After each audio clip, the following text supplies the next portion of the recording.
ছোট্ট বন্ধুরা, আজকে আমি তোমাদের একটা কাহিনী শোনাবো। আমারই জীবনে ঘটে যাওয়া এক কাহিনী, যেটা এই বছর দুর্গাপুজোর সময় আমার জীবনে ঘটে গেছে। কাহিনীর নাম দিচ্ছি অলৌকিক। আমি একজন মেডিকেল রিপ্রেজেন্টেটিভ। আমি ম্যানকাইন্ড ফার্মাসিউটিক্যালসে কাজ করি। ওষুধ নিয়ে বিভিন্ন ডাক্তারদের চেম্বারে, নার্সিংহোমে প্রমোট করাই আমাদের কাজ, এবং তার জন্য আমাদের আচার ব্যবহার খুব ভালোই করতে হয়। তো এবছর পুজোতে ছুটি পেলাম। আমাদের 4 দিন ছুটি ছিল, ষষ্ঠী থেকে দশমী পর্যন্ত। ঠিক করেছিলাম ছুটিটা কোথাও ঘুরে আসব। তার জন্য পঞ্চমীর দিনই আমার প্রিয় বন্ধু রূপমকে ফোন করেছিলাম যে চল দীঘা ঘুরে আসি। ওকে আমি কলকাতা টু দীঘা সমস্ত বাসের রুট সব কিছু বলে দিয়েছিলাম, টাইম বলে দিয়েছিলাম যে চল ষষ্ঠীর দিন বেরিয়ে যাই, এই 4টে দিন এনজয় করে আসি বন্ধুরা মিলে। তো ষষ্ঠীর দিন যথারীতি ফোন করেছি, ও ফোন ধরল। আরে আমরা তো এখন মৌসুমী দ্বীপে এসে গেছি। কী ব্যাপার? তোকে তো কালকে আমি বললাম যে আমার ছুটি রয়েছে, দীঘা ঘুরে আসবো। না না, হঠাৎ প্রোগ্রাম হয়ে গেছে, আমরা চলে এসেছি, আমি, বঙ্কু, আকাশ, আরও সব কয়েকজন বন্ধু। আমার মনটা একটু খারাপ হয়ে গেল, কী যে করবো। বললাম আমাকে বললি না কেন? আরে না রে, তুই এখানে এসে তোর ভালো লাগবে না, আমরা এখানে ফুল এনজয় করবো রে। পার নাইট 10,000 টাকা ওড়াবো, তাঁবুতে থাকবো, ফুল এনজয় সমুদ্রের ধারে। তুই সব পারবি না, অত টাকা খরচা করতে পারবি? না না, তা পারবো না। আচ্ছা ঠিক আছে, তোর সাথে পরে কথা হবে। আমি ফোনটা রেখে দিলাম। এবার ভাবছি কীভাবে পুজোটা কাটাবো। ওদের সঙ্গে তো প্রোগ্রামটা করেছিলাম, ওরা আমাকে ফেলে চলে গেল। ঠিক আছে, আমার সঙ্গে হয়তো ওদের পোষালো না। গরিবদের সঙ্গে বড়লোকদের বন্ধু পোষায় না। ঠিক আছে বাবা, তোরা এনজয় কর। তো সারাটা দিন কেটে গেল। সন্ধেবেলা এক ডাক্তারবাবু আমাকে ফোন করলেন। আমি তো অবাক। উত্তরপাড়ার একজন এমডি, মেডিসিনের ডাক্তার, আমাকে ফোন করলেন। বললেন ভবেশ। হ্যাঁ স্যার, বলুন। তুমি চলে আসো আজকে আমার বাড়িতে। আমি তো স্টান্ড। স্যার আপনি পুজোতে কোথাও যাননি ফ্যামিলি নিয়ে? না না, কোথাও যাইনি, আমি থাকবো। আসো, গল্প হবে, খাওয়া দাওয়া হবে, এখানেই খেয়ে যাবে। আমি তো ভাবতেই পারছি না যে অত বড় ডাক্তার, আমরা ভয়ে সবাই ওয়েট করি, ওনাদের কাছে মেডিসিনের অ্যাডভার্টাইজমেন্ট করি, আমাদের কোম্পানির ওষুধ ব্যবহার করুন, পেশেন্টদের দিন। তো ঠিক আছে, ষষ্ঠীর দিন ভাবলাম যাই, আজকে তো আমার কোথাও প্রোগ্রাম নেই। উনি আমাকে বলে দিয়েছিলেন পারফেক্ট 9টার সময় চলে আসবে, 8টা থেকে 9টার মধ্যে।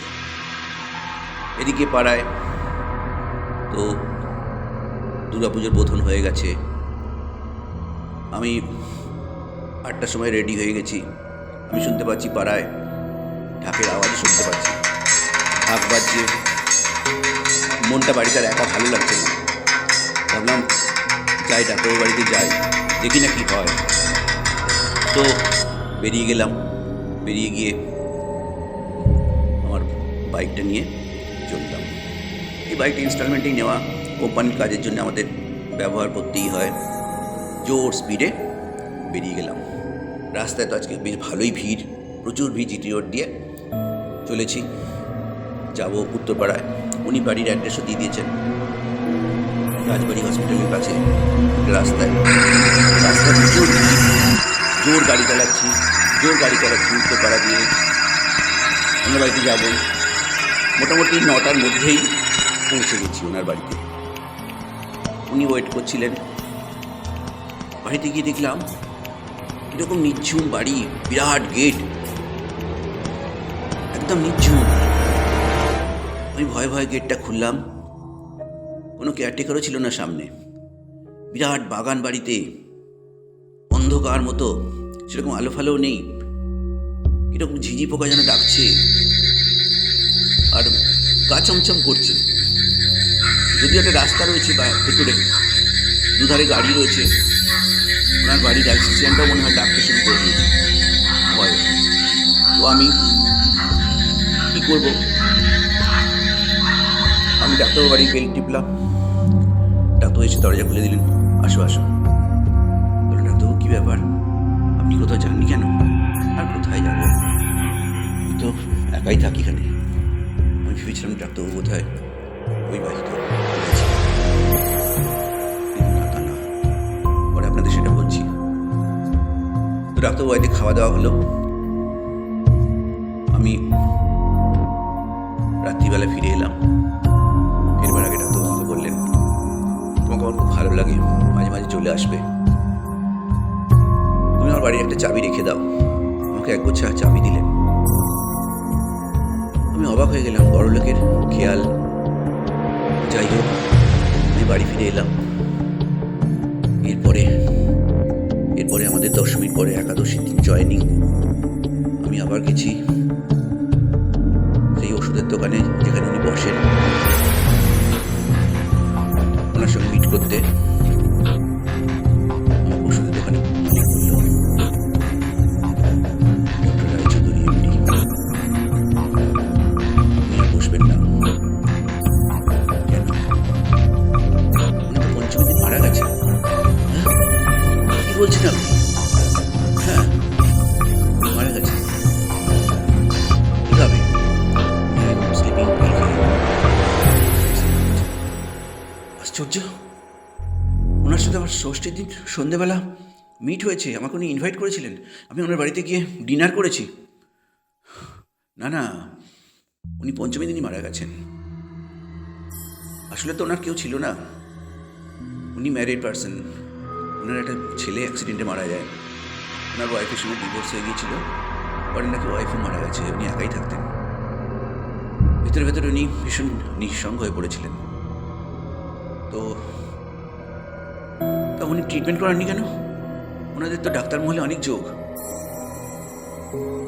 আর যার যা নিয়তি, চলে গেলেন। জীবনে বোঝার বইতে পারলেন, নিঃসঙ্গতার বোঝার বইতে পারলেন না। কিন্তু আমি বিশ্বাস করতে পারছি না। মনে মনে আমি ভাবছি, দাঁতে দাঁত চেপে রয়েছি, সব কি মিথ্যা, সব কি মিথ্যে। আমার কাছে চাবির গোছা। আমি আর সেদিন কোথাও ভিজিট করলাম না, বাড়িতে চলে এলাম। দেখলাম হ্যাঁ, সত্যি তো, আমার শোকেসের মধ্যে সেই বড় স্টিলের চাবির গোছা। আমি আবার গেলাম, সত্যি হয়ে এসছে। ডাক্তারবাবুর বাড়ির কাছে আমাকে কে যেন টেনে নিয়ে গেল। দেখলাম সেই বাড়ির সামনে পুলিশ পাহারা। আজকে পুলিশ পাহারা নাকি উঠে গেছে, একটা বিরাট তালা ঝুলছে, লালচ রঙের বাল্বের আলো জ্বলছে বাগানে। এই বাড়ি এখন কারা ভোগ করবে? কিন্তু ডাক্তারবাবু আমাকে চাবি দিয়ে গিয়েছিলেন। আমার কাছে আছে এই বাড়ির চাবির গোছা। চাবির গোছা মানে মালিকানা নয়, কিন্তু এই চাবি আমার কাছে কে দিল ষষ্ঠীর দিন সন্ধেবেলা, এর উত্তর কিন্তু আমি পেলাম না।